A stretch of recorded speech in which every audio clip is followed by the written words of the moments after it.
안녕하십니까. 더불어민주당 원내대변인 오후 현안 브리핑입니다.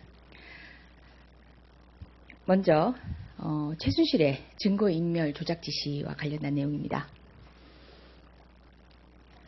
오늘 더불어민주당 박영선 의원이 공개한 최순실 녹취록은 충격 그 자체입니다. 독일에서 도피 중에도 서스럼 없이 조직적인 증거 은폐와 조작을 지시하는 최순실의 실체가 드러난 것입니다.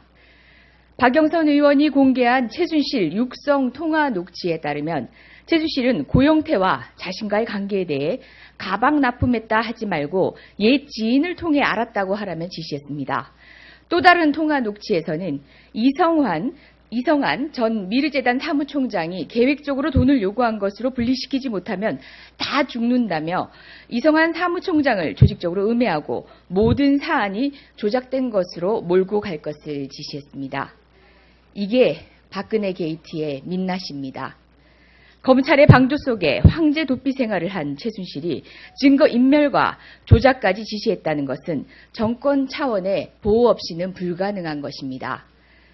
특검은 최순실의 지시와 은폐, 인멸 과정에 대해 철저히 수사해야 할 것입니다.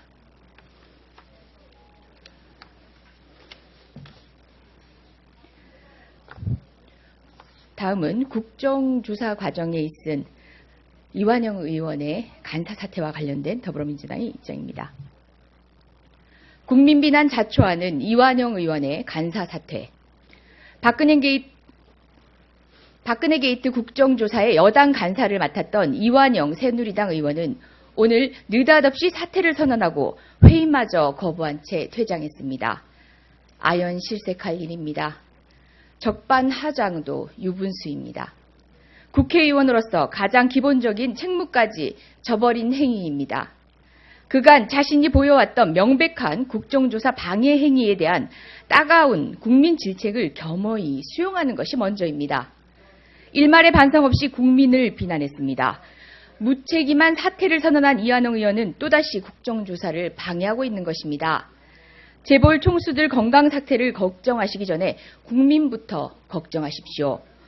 박근혜 대통령을 위하는 마음의 10분의 1이라도 국민의 마음을 되돌아보십시오.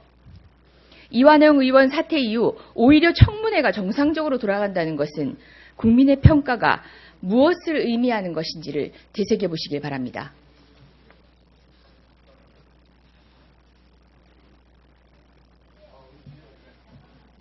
다음은 황교안 대통령 직무대행에게 경고의 말씀을 드리겠습니다.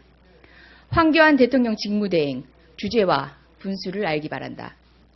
박근혜 정부의 법무부 장관과 국무총리를 거쳐 대통령 직무대행 자리까지 오른 황교안 직무대행의 연일 계속되는 대통령 코스프레가 도를 넘어서고 있습니다.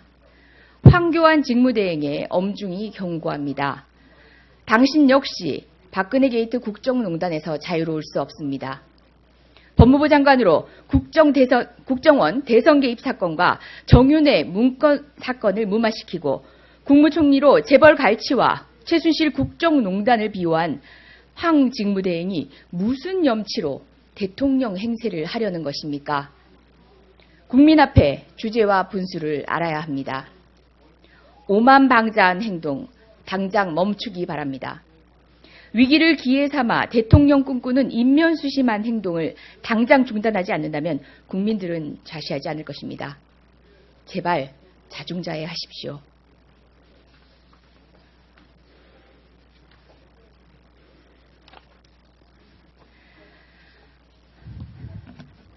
다음은 새누리당 대변인에 의해서 논평되어진 사드 배치에 대한 더불어민주당의 입장입니다. 박근혜 정부와 새누리당은 사드 배치 운운할 자격이 없다. 오늘 새누리당 수석 대변인은 사드 배치와 관련하여 문재인 전 대표의 발언과 기동민 원내대변인 등의 논평을 문제 삼으며 국가 불안과 안보 위기를 증폭시키는 일이라고 혹평했습니다. 국가 불안과 안보 위기를 증폭시킨 주체는 박근혜 대통령과 새누리당임을 3살 어린아이도 알고 있습니다. 타인에게 농락당하며 외보안부 문건을 유출한 박근혜 대통령의 사안을 잊었습니까? 그런 대통령을 비호하겠다며 온갖 술책으로 방탄 국회를 이끈 새누리당의 모습을 모든 국민은 기억하고 여전히 분노하고 있습니다. 외교 안보는 무능으로 국민을 무시한 불통 행보를 멈추지 않는 박근혜 정부와 새누리당에 다시 한번 경고합니다.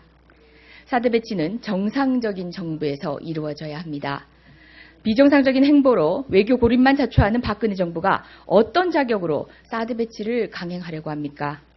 사드 배치는 반드시 차기 정부에서 다시 논의해 이루어져야 함을 강조합니다.